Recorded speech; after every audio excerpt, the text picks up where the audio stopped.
জয় মা তারা, জয় গুরু বন্দে। আমি আমার মূল্যবান টিপস বন্ধুদের জন্য নিয়ে এসেছি, যারা শত্রুর চিন্তায়, শত্রুর আক্রান্ত,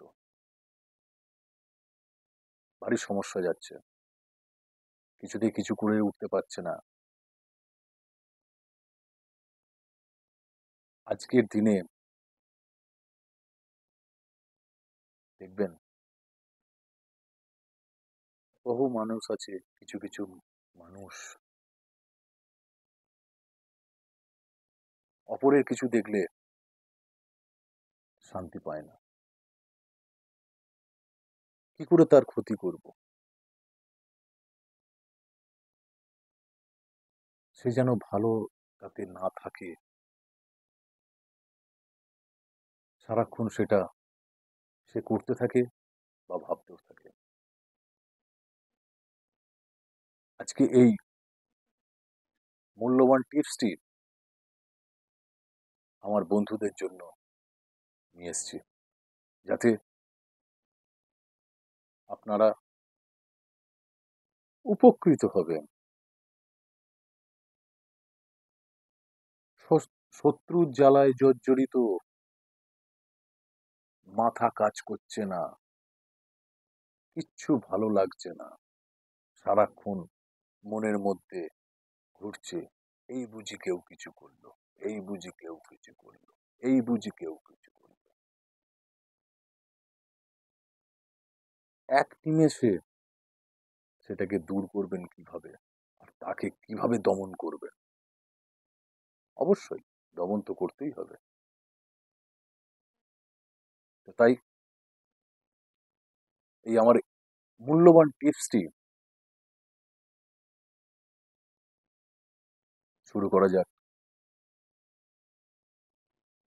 প্রথমে বাজার থেকে একটি পাতি লেবু নেবেন। পাতি লেবুটার মধ্যে এইভাবে ধরবেন,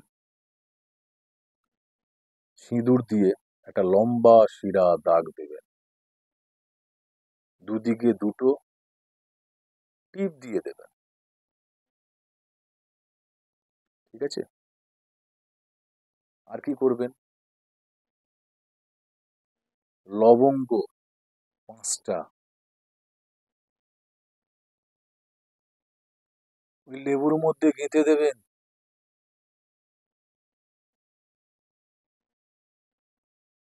আর কি করবেন? অবশ্যই ওই লবঙ্গটা গেঁথে দেওয়ার সময় একটি একটি করে ওই শত্রুর চিন্তা করে আপনি কিন্তু গেঁথে দেবেন ওই পাতি লেবুর মধ্যে। আর কি করবেন? যদি আপনার হাতের নাগালে বা সন্ধানের মধ্যে খেজুর গাছ থাকে, খেজুর পাতা পাওয়া যায়, মুখের দিকটা ছুঁচালো, সরু,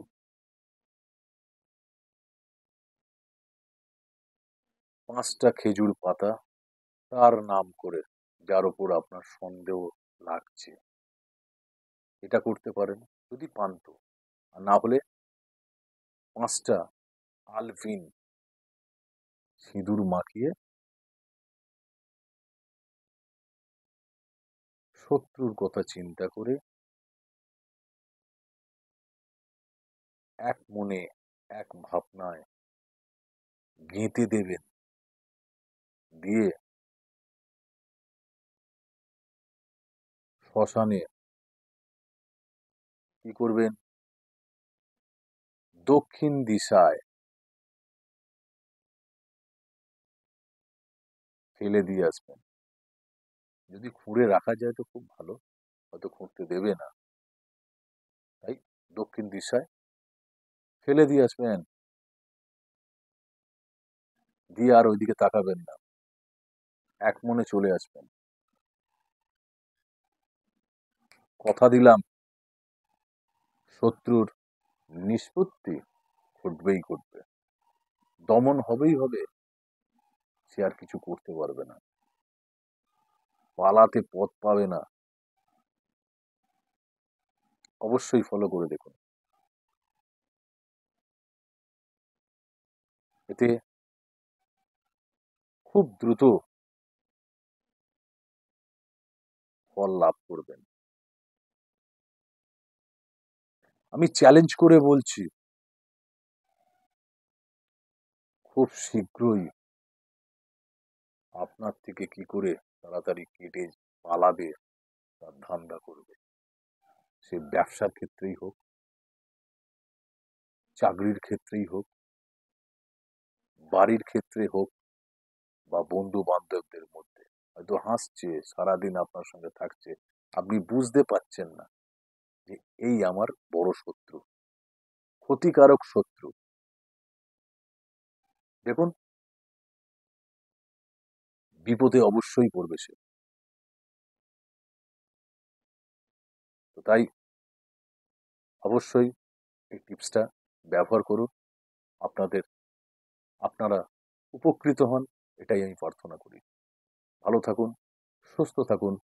আজকে এই টিপসটা আপনাদের জন্য এখানেই আমি শেষ করলাম। নমস্কার, ভালো থাকুন।